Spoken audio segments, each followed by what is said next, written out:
This is the Wheel of Time podcast on TV Podcast Industries, and this time we're talking about the Wheel of Time Season 2, Episode 7, Daes Dae'mar, meaning the Great Game, but is more commonly known as the Game of Houses. I saw what she did to the last man who called himself Dragon. Is that why you ran from the Eye of the World? Why you hid here? I left to protect the people I love. Don't be so selfish. You were born to protect this world. Every person in it. Not just the ones you love. Listen to me. Your Eminence is a smart woman. She's a good woman. And she comes from humbler beginnings than you. That's my reign now you're doing this.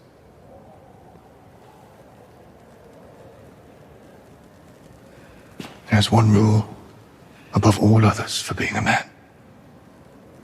Whatever comes, you face it on your feet.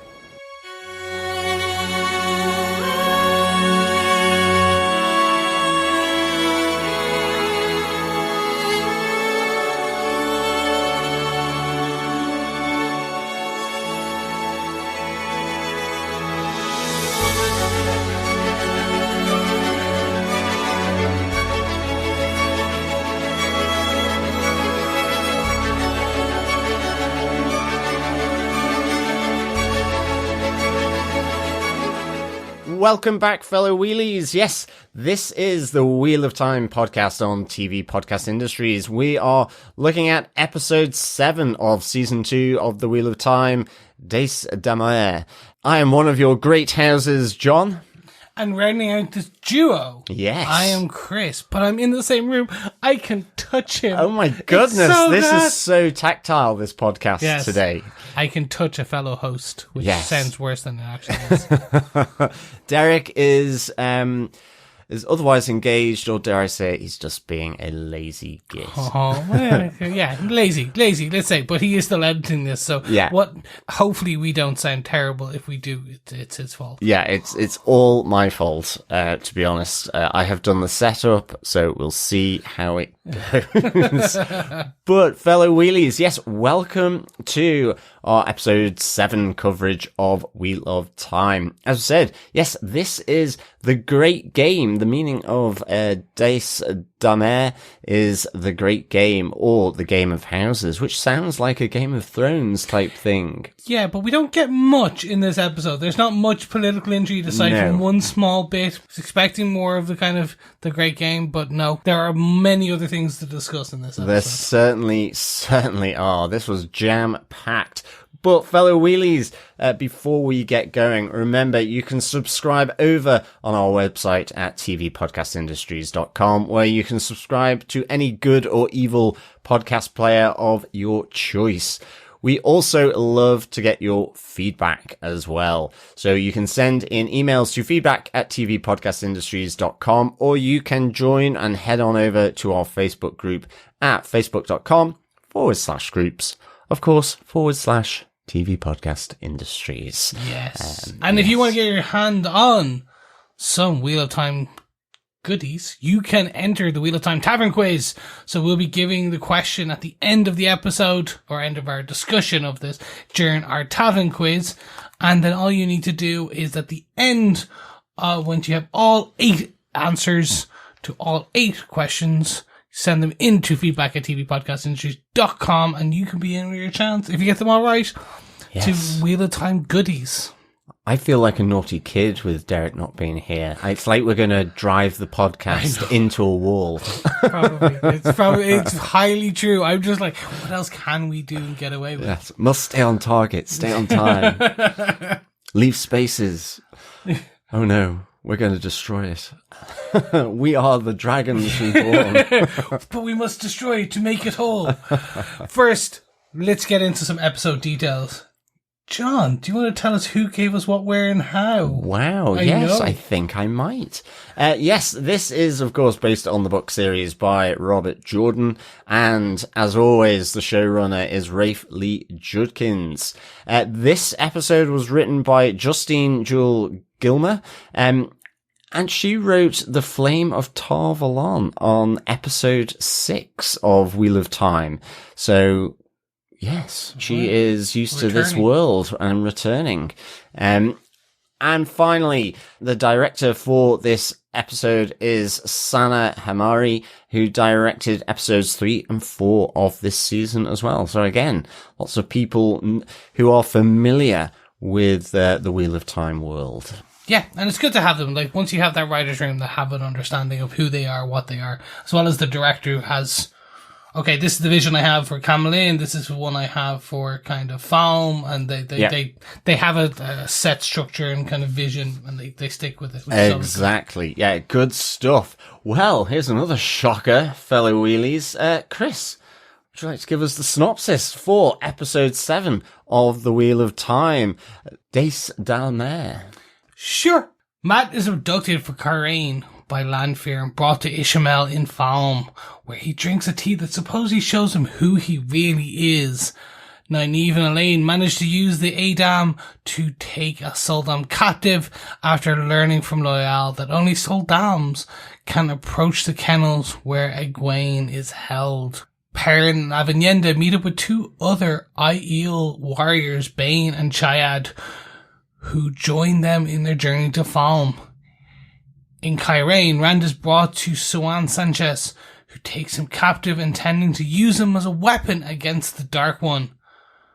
Bantharez is revealed to be a dark friend and tasked by Liandrin with killing Moiraine, but Aviendha uncovers the plot and locks him in a cell. Lan learns from Loial that Ishamael didn't steal Moiraine at all, but shielded her. Rand persuades Lanfear to help him get to Falme, and she assaults the Foregate to distract Siuan, allowing Moiraine and Lan to escape with Rand, who uses the one power to cut the shield around Moiraine, allowing her to channel once again. Siuan finds them as they're about to leave Cairhien through a waygate, but she is ambushed by Lanfear, who easily defeats her and opens the gate, allowing Rand, Moiraine and Lan to leave for Falme. Excellent stuff. Yeah, tons of stuff going on in this episode. Lots of stuff that were really unexpected for me as a up to book 4 reader. Loads of differences and yet eerily similar to where the end of book 2 kind of finishes and what's about to happen, I think. So there's a lot of pick and mixing going on with different storylines, probably some that are in later books that I haven't gotten to yet, but like really interesting in that sense. What I think they're doing is they're picking certain threads, they're moving certain things around, but at the same time, this is an adaptation. And we've talked about this kind of in our discussions of any of the kind of shows and things, anything that's pulled from a previous source. They're adapting it. And I'm back reading. I'm back on the Great Hunt myself. I just started rereading again to kind of go through what did happen, what didn't happen, what might happen. Just kind of reintroduce it into my mind as we kind of get towards the finale of this show. I think they're just going to drop some things. Straight up, just some storylines are just not going to go the way we think they are. Like, quick point of order. Tom is still nowhere to be seen. Yes. And this is at the end of season 2 now. Absolutely. So I'm like, oh, okay, that's maybe a character they're not going to reintroduce till season 3 or never. Like, that's maybe it. we just don't get a Tom. Yeah, and his companion, because he's like kind of traveling and aligned with Matt quite heavily in the books. So absolutely, even around the exposure of House Damodred, because you get the feeling you don't get the feeling from the books. The books really do indicate that Tom Merrilin knows about House Damodred and I guess the dirty secrets or just the secrets of that house and Moraine's, who she is a bit more before she was an Aes Sedai. So like, it's kind of interesting who they're leaving out, but I do hope they bring Tom back in. Well, they we are spoiling massively here, or I did, I should say. But hey. Yes, but it's fine. But that's right. But so let's get into our spokes for this episode. Let's get into our discussion, because there are a few things that we can at least kind of, not spoil, but kind of gently massage into conversation. And I think probably the first one is, if I don't mind, spoke number 1. Matt's vision quest that he goes on with Ishi.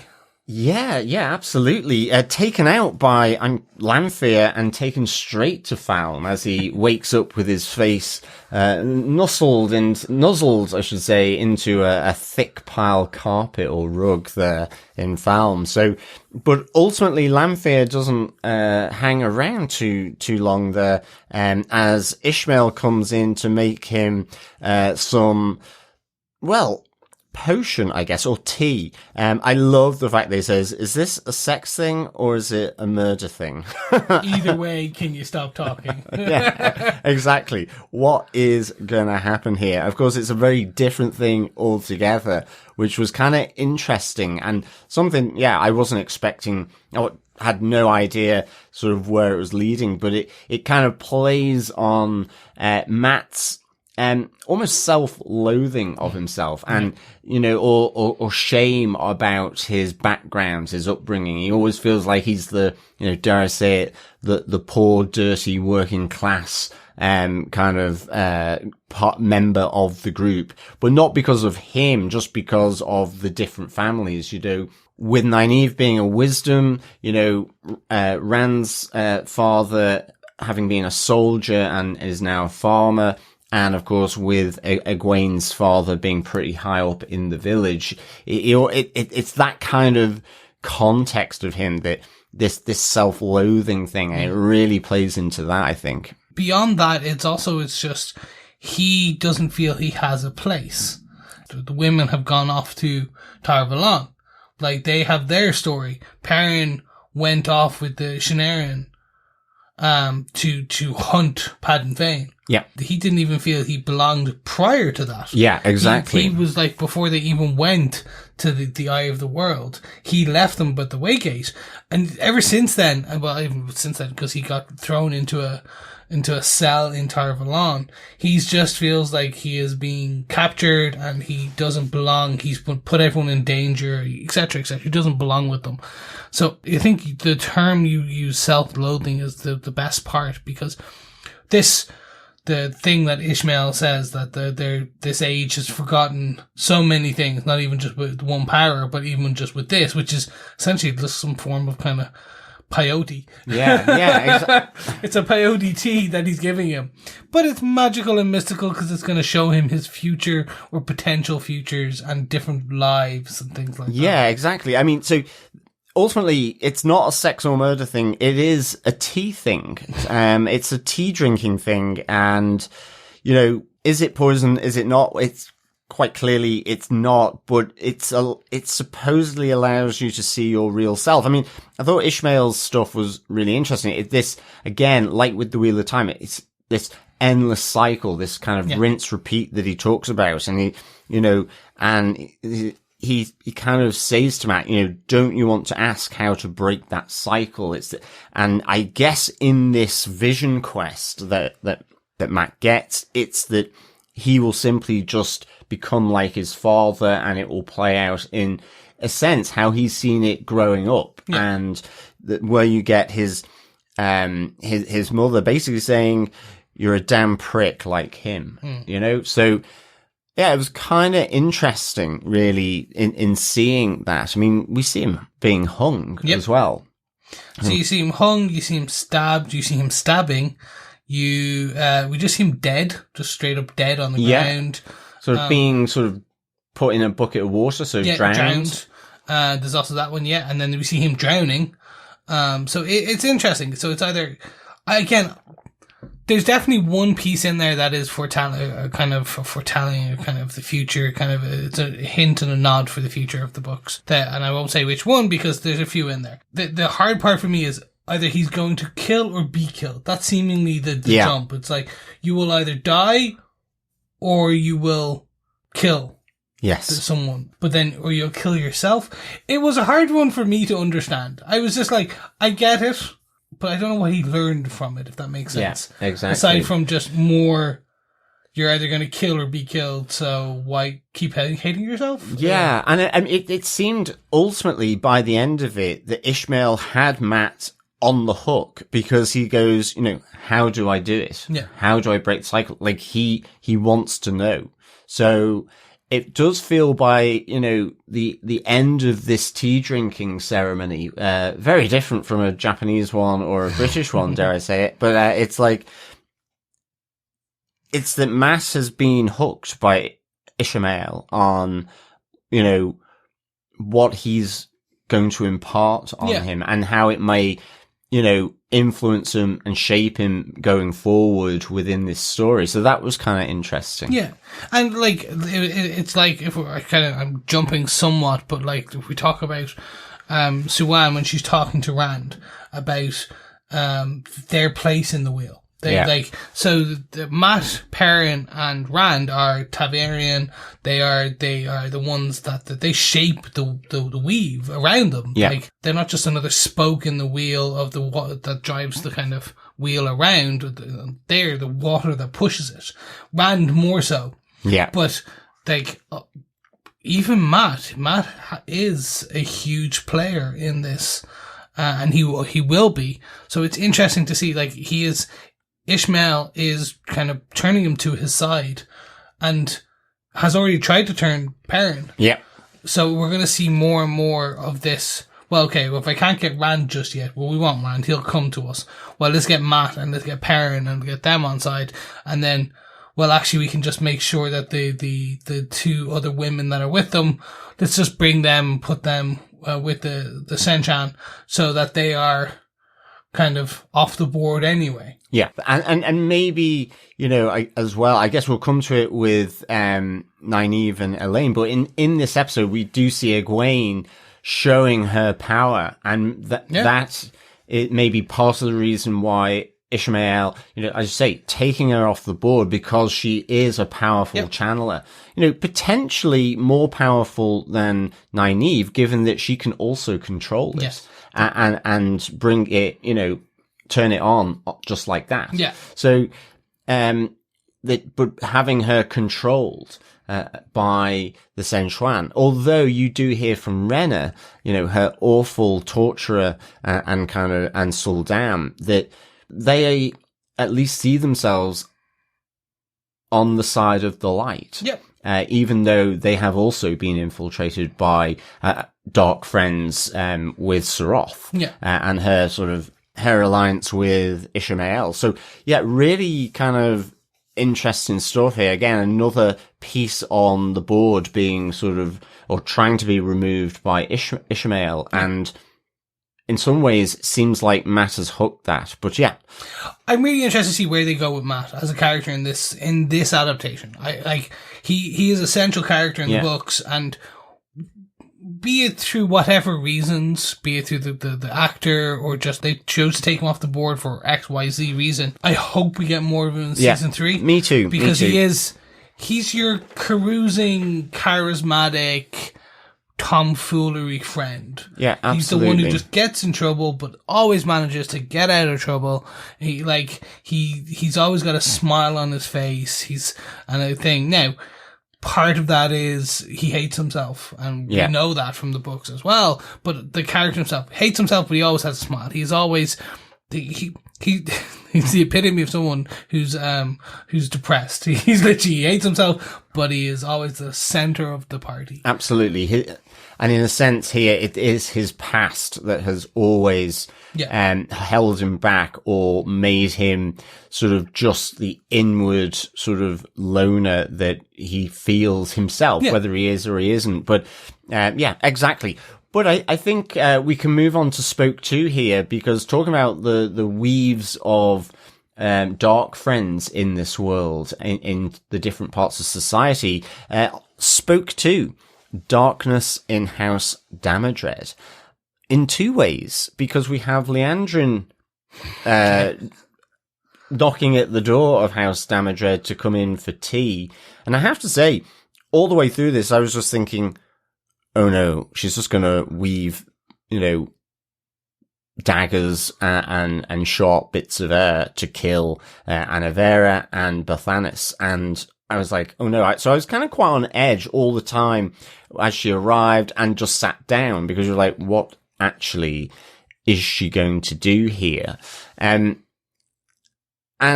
I thought, like, again, I've really enjoyed these scenes around House Damodred, and certainly with Nynaeve, because we do suddenly see that her son, Bothanis, is a dark friend. I like this. Yeah, I did. I really, really enjoy this. And you know, it's the reason why they've risen in society in Cairhien, and the reason why he is the king consort. King consort. So it was really, really well done, this. And it's such a surprise for me when Liandrin sort of just comes out with it, I want you to kill your auntie. And if your mother hears any of this or learns anything about this, you're to kill her as well. As Nynaeve is down in the cellar listening through the air ducts. I love that. Yeah. I was like, the house, well, it makes sense. Again, well, this is the only part of the title of this episode, Daes Dae'mar, where I'm like, makes sense. So the House Damodred has little vents where you can listen into every room down in the basement. I was like, cool. Yep, that makes sense when you're thinking of a Game of Thrones, House of Thrones, that type of thing. Yeah, get the information so then you can use it against them. Yeah, exactly. This was cool with the Liandrin, because I was the same. I thought this was either going to be, she was going to make a weave on them and compel them to do something. She was going to, or like just, it was going to get bloody, or there was just something, they were going to say something stupid like, oh, well, like, there's that friend who keeps calling himself the dragon in the room. Like, what about that? And just assuming that they knew about the Aes Sedai. All the Aes Sedai knew.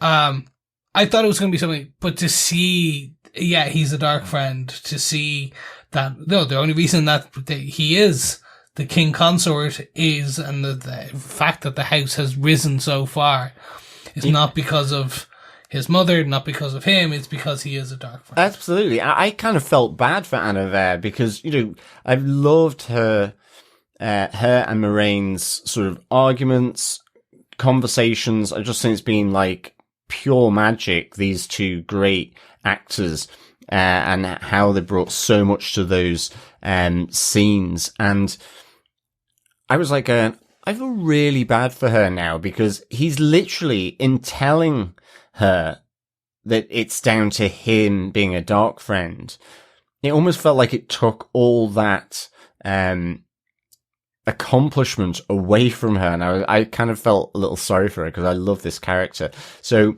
it was really good though, because, you know, in that sense it was brutal, but I love the fact that ultimately, in listening in, she preempts all his actions as he goes in person to kill his auntie. And she's not there in the cell, but her sister just comes in and locks him in the cell and, you know, asks him, why did you do it? And, you know, he explains it's for the family, it's for the house, it's to progress them within the society at Cairhien. And, you know, but his mother, sort of unrelenting, just says, you know, there's two things that my sister understands. The difference between right and wrong, and how hard it can be to do the right thing. So you suddenly realize his mom is like totally not with him here. Yeah. You know, he's pleading with her, you can't tell anyone. And she's like, I've told everyone, including the Queen, as some royal guards come just to guard the cell, I guess. So, like, this was like massive for me. I really, really enjoyed it. It's a twist I was not expecting. And it was one I really, really enjoyed, with Nynaeve sort of guessing at her own son, effectively. Yeah. The one bit that it's interesting to see is Nynaeve has not told Moraine this. No. She's not told anyone yet, or that we know. We haven't seen her say to any other Aes Sedai, no. Hold on, you're one of your sisters just turned around and said, go kill Moraine. Yeah. So when does that get out? That's because I was like, we already know that Verin is looking for the Black Aja. Yes. So when that gets out and we hear Liandrin has been kind of somewhat absolutely said to be a dark friend. Yeah. I'm interested to see, and again, is that next episode? or is that a season 3 piece? I'm like, maybe it's dropped. That's next it. Episode. And I mean, even from the previous episode where Verin has that conversation with Leandrin after she's come back through the Waygate from Falme, dropping Nynaeve and Egwene off, or the episode before, episode 5, it's like Verin has a deep suspicion of Leandrin anyway. So, you know, I guess she's suspect number 1 on Verin's list. And again, actually, it was great to see Verin in this episode. Again, I think we'll come to her a bit later, but I think Leandrin potentially has walls closing in on her here. If, you know, that piece of information that Nynaeve has got is hugely powerful. And she will have to think how to use that, basically. No, 100%. The one thing I do know, which is going to be interesting, which is Nynaeve, the actress who plays Nynaeve, has stated that she's in season 3. Excellent. So stuff. I was like, interesting. So we're definitely going to get more of this game of houses, which does make sense. The only reason I say this is we have not seen much of the Royal House of Andor, of Elaine's mother. That's true. We haven't seen anything about her brothers yet. We haven't seen who all major characters in the books of their own right. So maybe we do get some variation of Cairhien and Andor and Camelin and this game of houses, the political aspects next season. With Nynaeve playing a bigger part that'd next be cool. season. Because I was just like, well, your story's kind of done. How are you big in season 3? Like, okay, well, maybe there is more to this going forward. Yeah, definitely. I hope so anyway, because I love this character so much. But we'll have to leave our lovely Nynaeve behind as we move on to Spoke 3. Nynaeve and Elayne get a sul'dam. So, you know, they're not in this episode too much, but what they do is really important for the potential to free Egwene from her enslavement and torture at the hands of Rhaena. The one thing I really liked in this was the dynamic between Nynaeve and Elayne, because, you know, Elayne is daughter heir to Andor, so she does know how to handle herself, you know? And I just love her saying to Nynaeve, we've tried it your way, we're doing it my way now. And, you know, they bump into Loial, who just keeps bowing and kneeling for it. Scene ever. Absolutely. I just love that. You know, he tells them where Egwene is in the kennels, but I love where Nynaeve just goes to him, you know, don't encourage her, with all this kind of royal deference that he's doing. So yes. I know your eyes are lowered. Thank you so much. At least can we get on to this? And it was just like, yes, okay, we're going to give you all that bit in pomps and circumstances because you are an Ogier. Oh, okay, and okay, fine, let's move on. Okay, there you go. Yeah, it was just really good, but I loved the kind of, you know, their wariness, them sneaking around, and eventually then they decide to use the collar that Rima had shown them and they'd been trying to crack open on one of the sul'dam themselves. And I was just like, yes, you know, serves you right kind of thing. And I kind of love that moment because it was just like, you're realizing what you put the Adame through now. But I mean, is immediately knocked out by Elayne, as then they're going to use her to try and approach the kennels in disguise. So I kind of like this. I think, you know, that's nicely sort of building to a head because, you know, we mentioned Egwene showing off her, you know, simple channeling, which effectively not only knocked all the other sul'dam and Aedam off their feet, but could be heard in Falme. She did like this massive blast. But we have that really kind of, again, intimate moment between her and her captor Rene in the cell, where Rene, you know, is pleased at how Egwene effectively performed. I mean, it's like Crufts, isn't it? Really, it's like, good dog. Look, I'm just gonna clean you down. Exactly. Pet you. Yes. She thinks she's turned a corner with Egwene, and Egwene, with the steel in her voice and in her eyes, says, "I'm going to kill you." Yeah. Like, okay, that is a marker. And I don't doubt Egwene, like, just from how she told Rene, that her days are numbered. Yeah. So, like, fantastic stuff, really. Yeah. So for me, the interesting bit is when they put the sul'dam on the sul'dam and basically make her a damane. The interesting part is last episode or the episode before when they were delving into what makes this bracelet the issue. Why is an angral? Is that it's broken and it needed to be on someone to be whole. Yeah. So that's the only way they could figure out. So now it's on someone, they can figure out how to potentially open it. They have to delve it on this woman. Yeah. So that was really cool. Rene saying that she let Egwene keep her name. You could see the sul'dam when she was like, what have you named your one? Yeah. And she was like, I let her keep her name. And like, yeah. Why? Again, little bits like this, you're seeing they're building this world so well because you're getting to see. Oh, I feel, again, knowing the books and where everything goes, I really start to see, well, you're laying some great foundations. Yeah, definitely. They have talked, Rafe Lee Judkins have said that he sees this as 8 seasons. 8th season, he can tell all the books and all the stories the way they've storyboarded it out, not storyboard, they've, Bibled it out kind of like, well, if we do this for this season, this all can fit here and here.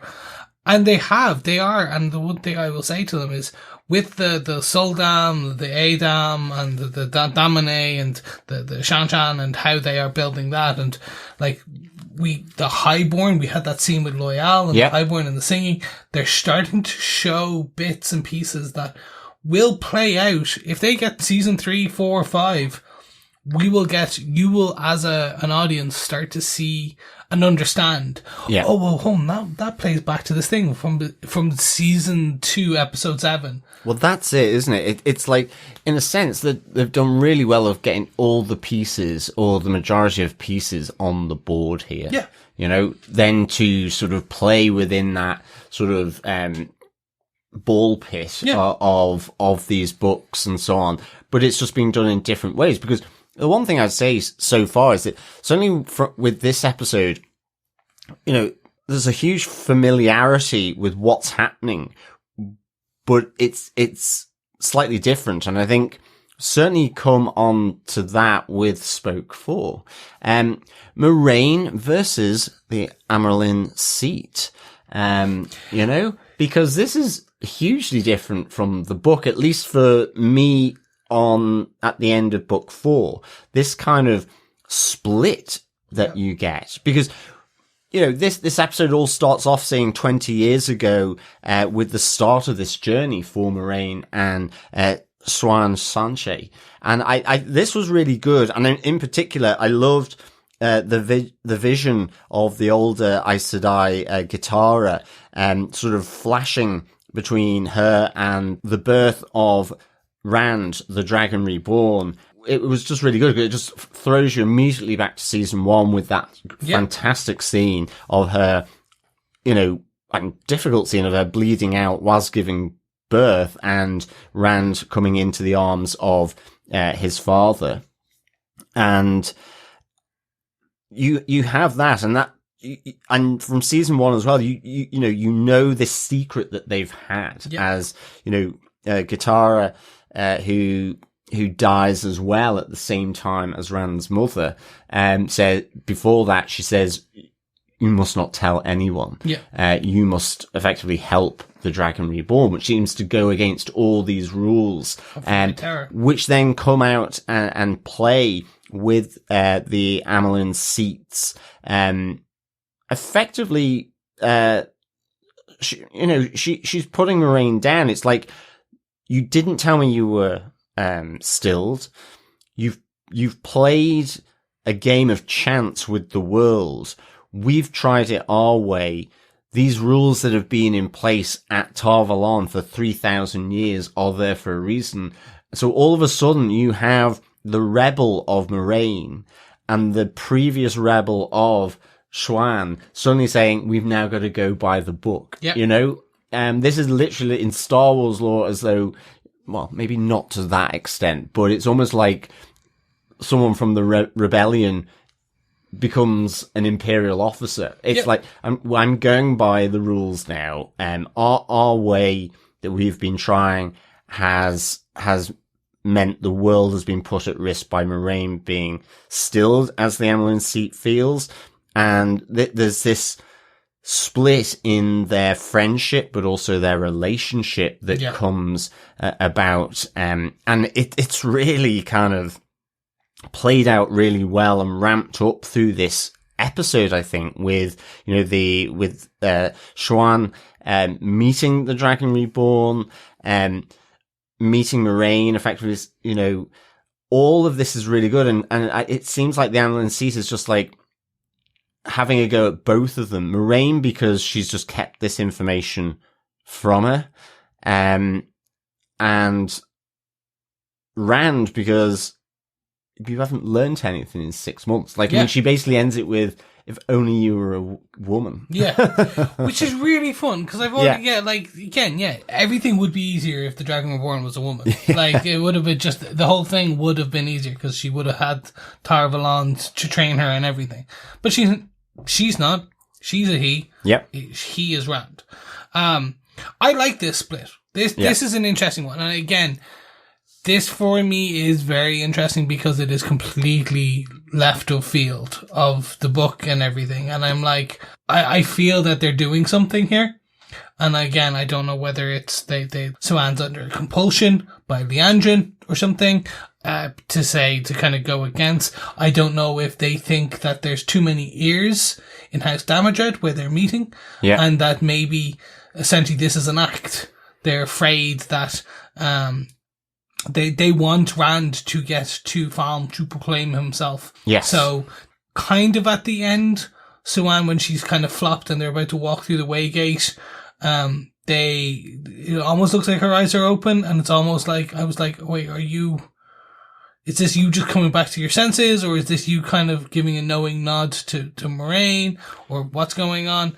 I'm hoping that there's a bit more duplicity. Yeah, because it's interesting, isn't it? Because Siuan is almost going against all the lore that is written down, the prophecies, because you have Verin here, you have Moiraine saying you proclaim yourself at Falme, at Tommen Head, across the sky.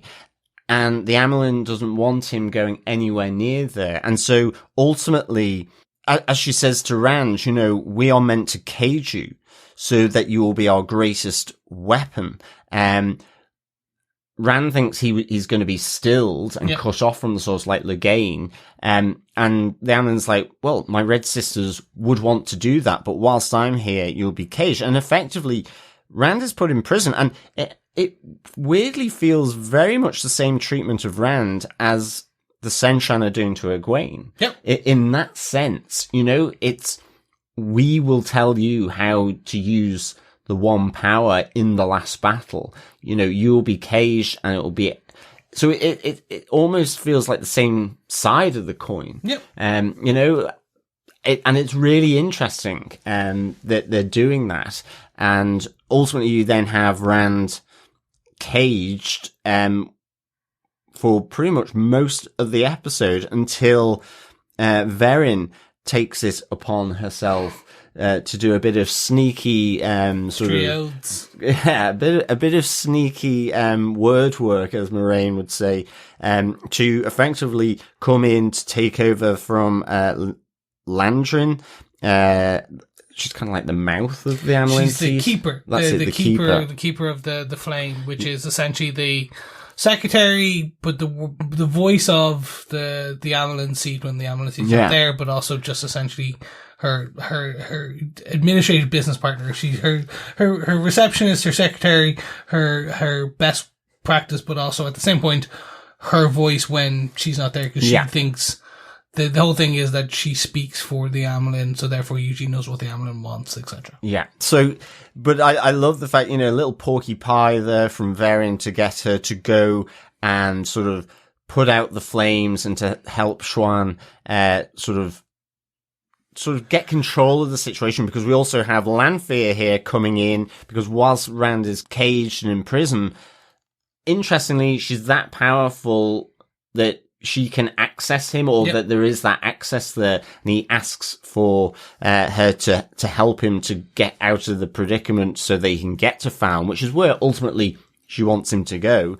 But, you know, as soon as Verin comes in, so there's all these multiple things happening, and unbeknownst to Rand, he's effectively just released just like that. And Verin gives them this location of a waygate to escape Cairhien. But also, we have Lan also effectively working to free him and to help Moiraine. All the way through this, Lan is playing this game, working the relationships to get Moiraine and Rand free. Moiraine actually can't see it, but, you know, he's kind of getting the intel here, you know, so you have that moment where he's asking, you know, did you feel like you wanted to take your life? Yeah. Because only 2 Aes Sedai who have ever been cut off from it have stayed alive. Yeah. The rest have all taken their own lives. And she's like, no, that's not what I've ever thought. It's always been about doing her task that she thought the Amyrlin seat was with her on. So I really enjoyed that, because then you kind of suddenly realize, okay, Lan, you weren't being a prick. No, and he used that to figure out to go to Logain and go, well, what do you see? What weaves do you see? And he figures out then that she's shielded, which is slightly interesting. The whole thing about tying off a weave not being known in this age. Yeah. And that's it's a new thing for them, that they can just tie off a weave and it just goes in perpetuity, or perpetuity kind of just continues on, and it's a shield. He finds that out, and that's really, well, that's different from the book, but again, cool. That's how they're introducing that you can tie a weave, or like a flame weave, and it just, if you tie it off, it will just, as long as it's powered, it will just be a light source there. And it was great, because I was wondering, how is Moiraine going to sort of get access back to the one power in order to channel again? And there was part of me thinking from the last episode, it was going to be the Amyrlin seat. Yep. I'd say 2/3 of the way through this before it was kind of all revealed, because I really wasn't necessarily picking up on it. Until Lan kind of, you know, arrived as they've just escaped from the cell and Rand being caged, where he's like, come on. And he goes with them. I was like, okay, so he's been working to do this all the time.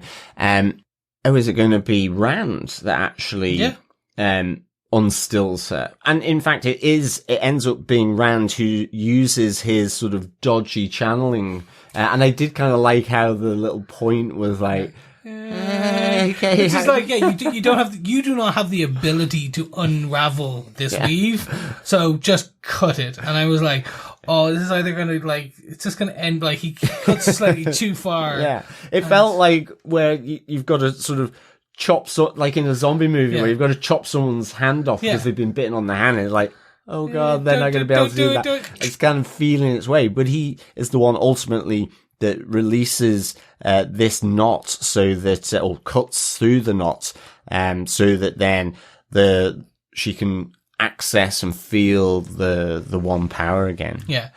Rosamund Pike on this is cool. When you see her once again being able to access that power, and that you basically see this elation come back to her face almost immediately. It was just, the acting on that was just spectacular, because you hear about how often she is like, you feel empty, because she talks to Rand about being cut off from the source. He's like, this is what it feels like. Like, do you feel no life? There's no joy, no nothing. So it was really interesting to see that. I also like how we are now starting to see how Alanna and Verin and Moiraine and Lan and everyone is starting to work together. Yes. Like, that was cool to see that. Okay, again, there's a few bits, nothing that haven't been discussed, like the Black Aja and kind of when Verin and her warder were being kind of, or sorry, her warder Tomas was being stalked by Alanna's warders. That conversation got skipped, that's fine. We shorthanded. Yeah. They had a conversation. Oh, you're working. Okay, cool. Let's work together. I somewhat doubt we're going to get that next episode, but maybe next season where we start to see how the Agis are working together. I think episode 8 is going to be a biggie. Yeah, it's going to be a biggie, and mostly just in Falme. Yeah, exactly. Because that's what happens. Like, basically, Lanfear, Siuan comes and attempts to stop them, compels via the oaths, the oaths that she has sworn on the rod. Yeah. To close the Waygate, and she does, and that is potentially the end of the relationship or something else. This felt really, really big. This kind of alliance that this couple has had that is built around friendship and a romantic relationship. You know, it's like, and secrets and all sorts. I mean, it's kind of so intermeshed that you really felt, and I love that they brought the Aiel in here, you know, because it just felt so complicated between them, and they really portrayed that complication, you know, as I say, when the Aiel commands Moiraine to close the Waygate, you know, she just says, if you ever loved me, you wouldn't be asking this. But it's like the Aiel has made up her mind. And as I say, maybe there's something darker underlying this. But the other side of it is then you introduce Lanfear, who arrives, and you see the power of her, where she just swats the Aiel seat away with sort of an air blast. But luckily for Siuan, you know, a broken Aiel seat is better than a dead one, which was kind of interesting. And again, this was big. This was really big because ultimately, Lanfear opens up the Waygate again and is joined not only by Rand, but by Lan and by Moiraine. You know, Rand kind of steps in just to prevent her from killing Moiraine, but this is really different, and yet similar, because in book 2, you have Rand moving through the world, not through a Waygate, it's a set of stones. Flicker, flicker, flicker. Yeah, and he is joined by Lanfear in that moment, but we don't know it's Lanfear, it's Selene still. Yeah. And in fact, we don't know that it's Lanfear until well into book 3. So, you know, it's eerily similar. It's just been changed by the introduction of Lan and Moiraine also accompanying him. Because I think the other big change for me, I don't know what you feel about it, but it's just the book, you really get the notion of distrust that Rand has for Moiraine. Yeah. And for the Aes Sedai as a whole. Yeah, and the wariness. And so, you know, he's always trying to separate from her. Yeah. I guess maybe something will still come, and it's not to say that he trusts her wholly, but, you know, he steps in there to stop her from being killed. So that's a big sort of statement of trust or need. He's less distrusting, I think, towards the end of this episode. It felt like that to me. Yeah.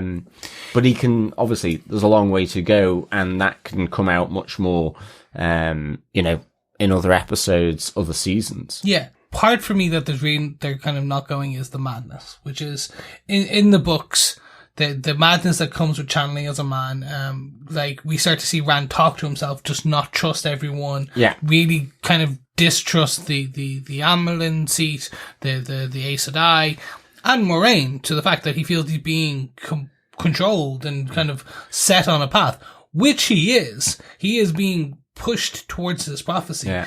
And he doesn't trust himself almost as well, because of that self-doubt of thinking he's going mad or is going mad. And hearing the voice talking to him. And we're getting bits of that, which, like, Lanfear saying more and more each day, you're like Luce. Yeah. You're so like Luce. Luce was the previous Dragon Reborn, and was Lanfear's lover and things like that. So she had, I feel maybe episode 8 of season 1, we got that flashback of the original dragon. I feel we might get that again. Interesting. I feel like they'll open episode 8 here with another flashback back to the last age with Luce, with Lanfear, and Ishi, everyone there, and showing off that previous life, to set some of that up. Interesting, yeah. Because you're right, we don't get the flicker. Yeah. Because flicker, and any of the book readers will understand what I'm saying, but like, yes, how he got there was flicking through different gates and different realities potentially. And yes, almost like portal stones type thing. Yeah. He got visions of potential futures, potential pasts, potential presents, different things. He jumps around, and that's not here. But part of that allowed him to, in the books, allowed him to become okay with being the Dragon Reborn. Yeah. So what we don't have yet is right now I feel like in the show, Rand doesn't want to proclaim himself as the Dragon Reborn. Yeah. And so we have an episode to go where he has to get to being okay calling himself that Dragon Reborn. Yeah. Like calling himself the dragon and somehow proclaiming it in the sky. Yeah. In flames. It's that kind of contrast between what he wants to do, which is not proclaim himself, and the inextricable movement towards fate and this prophecy. Which, whilst he doesn't, he's now heading on his way through the way gates to Falme, with, Moraine, Lan, and Lanfear. So yep. That's kind of like going on a long distance journey and being squashed in the back of a car with like someone who you your don't. Your ex-wife, your ex-girlfriend, and your current. Exactly. I did, as I say, I love the complexity that the Amyrlin and Moraine pulled out for this. Even just sort of the voices going through as Moraine is trying to decide whether to help the Amyrlin. The Amyrlin kind of reaches out to plead with her not to go. Yeah. But ultimately she goes. And I really like that, coupled with that whole tension between the two. So yeah, I thought this was like a big moment as well. I really do like that they are moving the chessboard. Everyone goes to Falme. By the end of this episode, all our key players are in Falme. Definitely. Like everyone. So you've got Matt's there, Perrin and Aviendha, along with Bain and Chiad, are now there. The two other Maidens of the Spear who join Aviendha and beat the living toff out of her. That's kind of a note bit. But essentially everyone is there. Everyone, this big ending we're going to get in the next episode is really interesting. Yeah, definitely. They set it up really well.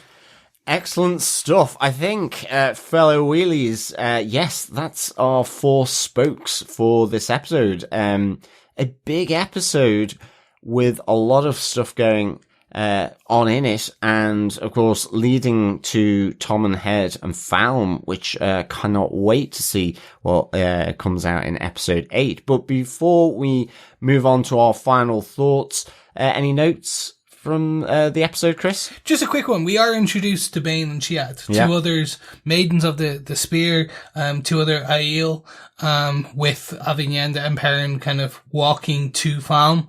And we do get introduced to Toff, which is this kind of, like, almost like, I owe you. I owe you my life, like a blood oath, debt, blood debt, probably, potentially, a debt. Toff is, I am indebted to you. And we do get kind of that, piece. We do get one piece that they don't even call out, which is, the maidens talk with hand gestures. Like, almost like a sign language. And that is a big thing and for this group.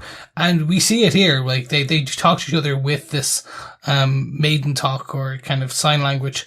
And it's really cool to see. And they beat the living toff out of Aviendha because she had toff. They because of the death of Jolien. Yeah. And they do their beating. And once they've done it, it's like, and now we're fine. Yeah. And we move on. It's kind of like, yes, we put the line in the sand with what happened, which I kind of quite liked actually. But, I can't wait to see, them being involved with something in Falme as well. interestingly, as they approached Falme, they said this water wasn't here because they come from the Waste, the Aiel. So which is the big desert. Big desert. So, you know, and as we hear, you know, they're calling Perrin a wetlander. But just the way it was said, it was almost like, have they got climate change going on here and sea level rise? Because it was like, was that not water? Was that not a bay beforehand? So I didn't quite understand that, but maybe it's just because they're seeing the sea. I think that's it. Yeah. For the first time, how is this here? How is this so big? This big water that like they come from a desert. The Aiel are supposed almost like redheaded, kind of nomadic, which is the worst warriors. Thing to be in a desert. Pale skin, red hair. Like it's like you pick and choose that one. It was sunburn. Like, oof. Yeah. But yeah, they're not used to seeing that much water. But yeah, that's my only note. It was good to see them and see them in the next episode. Hopefully more. Excellent. Well, fellow wheelies, we have spoke. Chris, did you enjoy this episode of Wheel of Time? Yes, I really did. I've been, each episode's kind of growing more for me. Trying to understand where they are kind of diverging from my known kind of lore, and interesting to see how they pull this together. I am really interested to see at the end of next episode, rewatch this and kind of see how this fits as a structuring point for this whole season. But as an individual episode, it is fun to see the chess pieces being moved around the board in towards this end. Like, I don't know where Matt's vision is going to land, how it's going to play out, but I'm interested to see that. I don't know how this dark friend being from House Damodred is going to play in to the wider story. But because now they know Liandrin is a dark friend because she gave the order. But where does that play into it? Again, with Moiraine and the Amyrlin being now completely at odds, how does that play in? Yeah. But I'm really here for it, which is, part of me thought, you're changing my sacred texts. You're changing my story. And again, I reminded myself of something Derek said ages ago, which is this is an adaptation. And I'm like, yeah, that's what this is. They are making the changes for a different medium. And I'm kind of here for this different version. Yeah. I'm like, oh, this is playing out in a different way. And I'm really interested to see how what they put together plays into the finale of season 2. And that's really, so like next episode, I'm hoping for a good 70-minute that really is going to just lay out that board, which is also going to be action filled. I know it now. Yeah. Like you're putting it basically it's a battlefield we're about to go into. Yeah, definitely. Absolutely loved it. What about yourself, John? What are your final thoughts for this episode of Wheel of Time? Yeah, I absolutely loved this episode. I'd give it 5 wacky brews out of 5. I mean, for me, I definitely still want more Matt, for sure. And but I was pleased to get more of him in this episode. And I'm hoping that Min comes back, because obviously he's been separated from Min here as well. But I just thought that relationship change, you know, the bookends of this episode with seeing Moiraine and Siuan Sanche, 20 years ago, and in this final, that relationship change is massive. And, you know, this kind of breakaway group of Verin, Alana, all their warders with Moiraine and Lan, that Lan ultimately is back with Moiraine, and she has and she's able to channel again. Absolutely loved that. I mean, I just thought it was really, really great. And all the other different parts of this with Rand and the Amyrlin, with Lanfear, who is just fantastic, but you just see how powerful she is. It was just really good. So yeah, for me, love this episode. 5 wacky brews out of 5. Excellent. Speaking of a brew, should we head on over to the tavern? Yeah, I think hot whiskey time. Certainly given the weather out here at the moment, to be honest, with rain lashing down, I think it is time, fellow wheelies, fellow quizzers, to go to the Wheel of Time Tavern quiz. So we are on episode 7, which means question 7. What game is Loghain playing when Lan comes to visit? Yes, he does call it out. He does. This is an easy one. Well done. It is. Yeah. It is a good one. So one more time.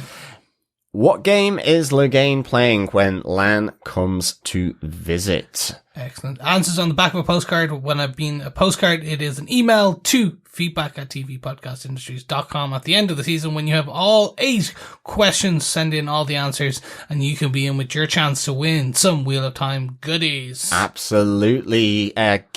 Get those answers in, fellow wheelies and quizzers. Another thing we love to get is your feedback. First off, we have an email through from Coffee and Vodka. Yes, Coffee and Vodka had this to say. Greetings, fellow Falme Fellowship defenders. And a strange fellowship it is indeed. Lanfear's role seems to be to stick it to Ishamael whenever and however she can, while regaining her Dragon Reborn boyfriend, which can't be good news for Egwene. Speaking of, her continued defiance is all sorts of level of badass. If the tea tells true, and it isn't just a trick from Ishamael's part, Matt's heel turn is no turn at all, unless he's gaming the tea maker's plan for him, that is. Rand's all but untested power, which could bode well or ill for either side. About the only certainties are Nynaeve's eventual ability to disable the collar, and the event of the show and seasons, Moiraine's now full participation at her full powers. In the end, it looks as though should light win over dark, it will be due to the former's absolute focus and latter's diffuses goal tripping each other up. However, it turns out it should be a real barn burner in Falme. For Matza swinging, Gorgon solutions and detain Barthans out of 5. Peace and take care, Coffee and Vodka. P.S. Lanfear's become the standout so far for me, playing her part like a Goram rockstar. Yeah, really, Lanfear really is. The actress who plays her has it down. She had that Celine character, and she has that Lanfear character, and she just, the way she holds herself as she's walking through the foregate, just like, explosion here, fire there, that person thrown in the air, just like, whipping her hands, and just like, this level of like, that's it. She badass. Well, and she almost like goes, 2,000 years and I'm back here. It's almost like she did it previously, and it's like, okay, this is starting to bore me now that I'm having to do the same thing that I did. It's like when, it's just the look that these people are like ants. I mean, as she blows the gate, all the people. Like, there's like 20 people doing, and then you just see her walk over these charred bodies. Like, Yeah, I mean, just really good. And I mean, even just like as she just goes to Rand at the Waygate in Cairhien, says, I said the next time I see you two together, I'll kill you, as she's about to go, but he intervenes and steps in front of a kind of line of 1 power fire, which I guess she'd just bend around him. She's so powerful, but she doesn't. So again, all this is really interesting around Lanfear. Certainly when you realize that she, used to have the hots for Luz Therin. So, she still has the hots for Rand. To be fair, as a straight-blooded, just like man, that's like they're just constantly putting him in that desert, and as much they're going to just kind of take his shirt off as possible this season. Like, I've seen more shots of him without a shirt than I think I've seen him shirted. I'm like, whew. I think, well, I mean, look, the next stage is he's got to have his pants off at some point. But then we're into Game of Thrones territory. That we're is not true. right there that is yet. true. We're not there quite yet. Absolutely. Great stuff, Coffee and Vodka. Thanks, as always, for giving your thoughts and feedback. I like the Gordian knot solution. Yes, it was, that flew into my mind as well. Over on our Facebook, we have some feedback. Joe Herbers says, as a non-book reader, I don't quite understand what's going on.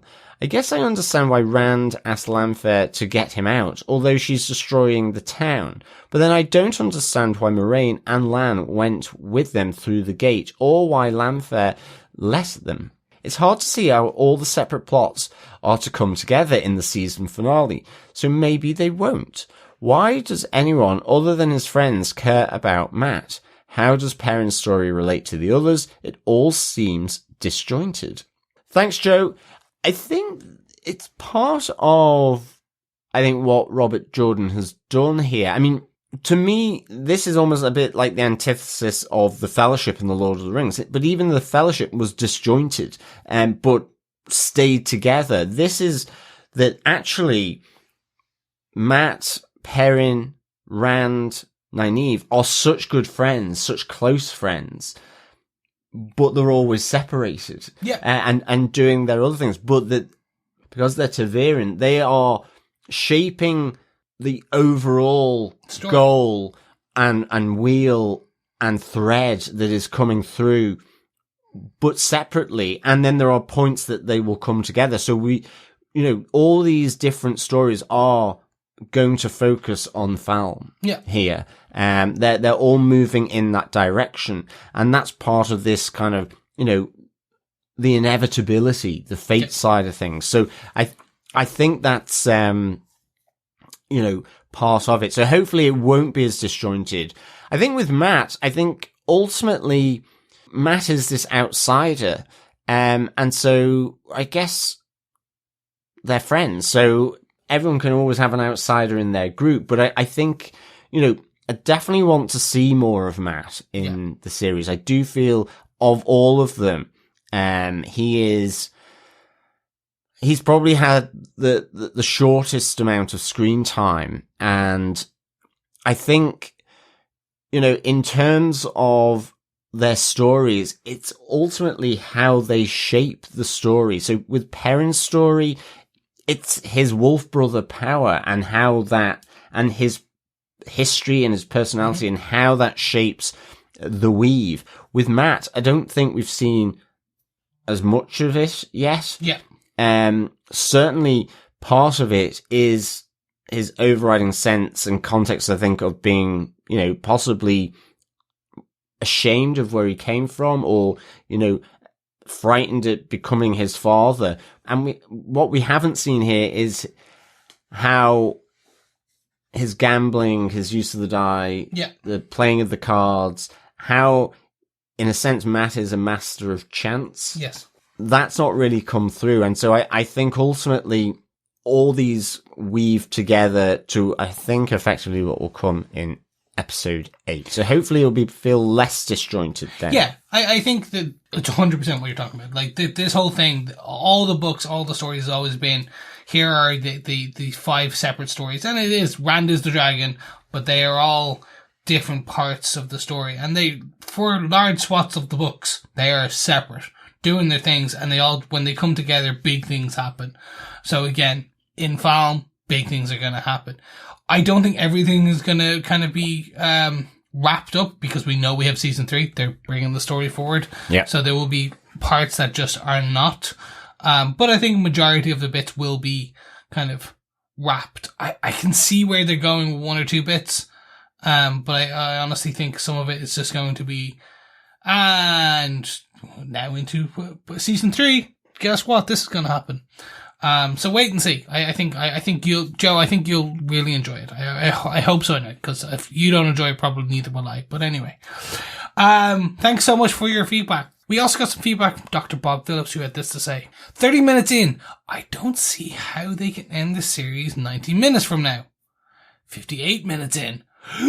What temperature? So what? Lan, Moraine, and Randy, Lanfear, are off to meet Quake, Queenie, and Cuff, Bad Boy, and a pack of wide Aiels before the sky burns? How is this gonna happen? The colours of the dragon weaves are fantastic, and the outfits and attitude of Lanfear are quite mesmerising. Still impressed by the untamed academics too. I wouldn't want to return a book late or dog-eaten to them. Yes. Actually, one thing we haven't called out much in this, in our kind of conversations throughout this season is the outfits. Yeah. Like, they have really kind of outdone themselves with, like, the coats, the outfits for Lanfear. Like, when they put Rand, they took his good jacket off and they put the other one where it was embroidered in. It was amazing. The House Dae'mar colours and things. Little touches like that, which you don't even see until you kind of look back at it. Really, really good. Yeah, and I like the idea Dr. Bob, of the untamed academicals too, because it's that kind of thing that you always see, you know, that like Verin is the librarian, you know, the researcher, the professor of the Aes Sedai. She just uses that to kind of just quietly, it's like, here you go, Moraine, here are ogre maps of Cairhien. And it's just like, I love these little insertions that she's doing. And hopefully, I think, you know, around Liandrin, there's an insertion there where she ultimately gets to hear that she is a dark friend and goes into action. So yeah, good stuff, Dr. Bob. Glad it, you know, you can see them all coalescing around Falme as well to see the sky. The sky, and what will Rand do? Excellent stuff. Hello, fellow wheelies. It's Derek here, just jumping in while I'm editing. The guys did a great job there on the podcast. I think didn't spoil anything from the books, but good to have the two book readers together for an episode. I used to do that all the time on Wheel of Time Season 1. I wasn't being lazy. I was taking care of Chris's son, Miles, a gorgeous little kid. Nice to have a bit of time with him myself while the two guys did the podcast, but I did forget to put in a little bit of feedback that we got in from Elias Von Doom, who sent in his feedback on episode 6 just after we'd recorded last week, and on episode 7 as well. First up on episode 6, Elias Von Doom says, "Greetings, Wheelers. Holy crap, this must be the darkest episode ever. I spent the entire episode fearing for Egwene. When she gets loose, I expect a true carry event. I'm eager to see the Amyrlin seats meeting with Moraine. They'd best come up with a strong plan quickly. The Shan have replaced the White Cloaks as my most despised entities. I never thought I'd be rooting for them to attack and kick some Shan butts. Liandrin needs sorted, and soon. It was sad to see so many Aes Sedai in chains. The wheel weaves as the wheel wills, but in this case, the wheel sucks." Elias Von Doom. Thanks for that, Elias. It was a really tough episode to watch, that episode 6. Everything seemed to be going really badly for Egwene. Such a great performance, though, from Madeline Madden in the episode. Just tough to not watch with a performance like that going on. And absolutely, yeah, the Shan are really villainous in these episodes, definitely. And I think a lot of the stuff you were talking about there does seem to come up in episode 7, so let's hear your episode 7 thoughts. Again, Elias Von Doom says, "Greetings, Wheelers. I have an idea for a new comic book series. What if the Sandman met Lanfear? I feel as bad for Rand as Egwene, both trapped because of something they never sought. Never would have expected Barthanas as a dark friend. They seem to be everywhere. I was surprised to see the Amyrlin defeated so easily. Will she rebound from Lanfear's attacks? Hopper seems to be determined to look after Perrin and return him to the pack. I can't wait to see Egwene go full on carry on Rena. Nice to see Moraine get her mojo back. The wheel weaves as the wheel wills." Elias Von Doom. Thanks again for that.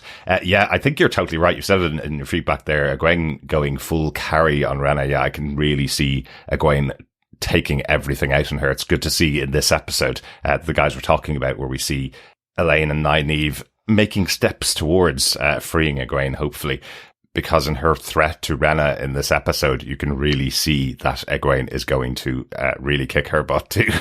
I think the guys speculated about this in the podcast, that the Amyrlin may not have been defeated as easily. This may have been in her plan, or maybe there's something else surreptitious about the way that she's working here. More to find out on that, I guess, in the next episode as well, as we get into the season finale of The Wheel of Time. Oh, that idea of a spin-off show with the Sandman and Lanfear. Yeah, I totally watch that. And I'm sure Gaiman could write that. Neil Gaiman can put his hand to anything. That would be an awesome crossover between the two shows. Unfortunately, one on Netflix and one on Prime Video. But they could work that out, couldn't they? Thanks so much for joining us. I'll hand you back to Chris and John to close out this episode, and I'll be back next week for the finale of The Wheel of Time. That's all our feedback for this episode. So that means we are at the end of the episode. Don't forget, if you have any of the feedback for this episode or episode 8, don't forget to send it to feedback@tvpodcastindustries.com, or there'll be the spoiler post for that episode, each and every episode, over on our Facebook page on facebook.com/groups/TV Podcast Industries. We're over on Twitter as well, or X, I should say, at TV Pod Industries. Yes, always there. Come over, have the conversations with us. And don't forget, if you enjoy what you hear, you can head on over to Apple Podcasts or any podcast catcher or Spotify and rate, review, and do all those fun things. But most importantly, don't forget to share the podcast, because sharing the podcast helps get the word out there, and sharing the podcast is what? It is sharing the love. Oh, yes. Which I think Moraine and the Amelin seat need at the moment. And this will, hopefully. They're going through a breakup from hell. Yes. Absolutely. Of course, fellow wheelies, there are no beginnings and endings on the Wheel of Time, but we will be back next week to begin our episode 8 podcast of The Wheel of Time, the finale of season 2, as we wrap up now the penultimate podcast of the series of Wheel of Time. Yes, what a great one it's been. We have also just finished covering Good Omens on season 2 on Prime Video, and we're covering Star Wars Ahsoka each week as well, who also just had their penultimate episode. So next week will be finale central here on TV Podcast Industries as we cover episode 8 of Star Wars Ahsoka, as well as episode 8 of The Wheel of Time. Yes, and if you like The Boys and you like the any kind of boys related on Prime or the comic books, Dirty we're humor. also covering Gen V. The first 3 episodes of that are out, and next week will be episode 4 of Gen V. And also this week, or next week I should say, when you're hearing this, Loki season 2 starts on Disney Plus. Yes, we are busy podcasters. So if you enjoy Loki, don't forget season 2 of that. It starts with on Wednesday. Yes, I believe it is out on a Wednesday as well. There may be a few little delays of our podcasts coming out because, of course, as you do, we are going away to see a music gig in Manchester as of Thursday for the weekend. So we will be doing our best to wrap up these shows and begin the new shows that are coming out that we're covering with Loki and Gen V as well. So yes, pray for us, fellow wheelies, because there is going to be a lot of podcasting to come from us. Yes, but gives you time to get your feedback into feedback@tvpodcastindustries.com for the finale of Wheel of Time, for the finale of Ahsoka, and on the opening episodes of Loki and episode 4 of Gen V. Make sure you get your thoughts in there, and we'll make sure we read them out when we podcast. But for now, it is a goodbye from me, and we will see you next week. Yes, fellow wheelies, thank you for joining us for episode 7 of The Wheel of Time. Until next week, keep watching, keep listening, and keep wheeling.